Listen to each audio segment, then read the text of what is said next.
Hi everyone, this is Ishika and I'm coming live to you from the very first IP edition of the India Construction Tech Demo Day 2025 curated by Realty NXT. Right now I am joined by one of the top 12 startups, Collab Tools, and with me is the founder and CEO, Mr. Nazim Siddiqui. Hi. Hi. Could you tell me how has your experience been pitching in front of the top industry leaders here?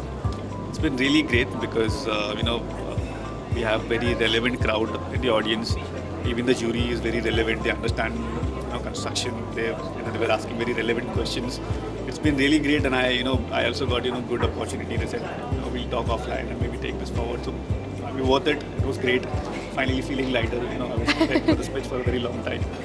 So it was great. That's great. Was there any one feedback or input by the jury that really hit home today? I wouldn't say a feedback. So they were asking questions relevant to my solution. That how do you tackle XYZ solution, XYZ problem? So basically, we are dealing with large corporates. We only focus on large corporates. So there was a question: why are you focused on SME, small construction companies, small developers? So that was not my focus. I wanted to make myself clear that why do we do it and how it is impacting our business. So this was a very not a unique question, but I wanted to answer this question. So it was asked, and then I gave my answer, and I felt good about it. That this question was asked, and I made myself very clear. Okay, that's great. And just on a concluding note, do you have a message for the Realty NXT team and Kritika Singh Rawat for bringing this initiative to life? Absolutely. I mean, I'm so grateful for this event. We don't find so there are a lot of event around prop tech.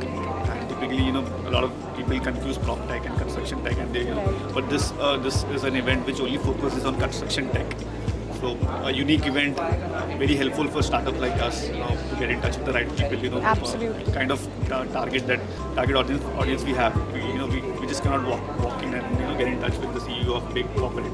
So these sort of event really help startups, small startups like us to get in touch with them, expand our network. So really grateful for this, and I hope to be part of future events, such events, and such even keep on happening.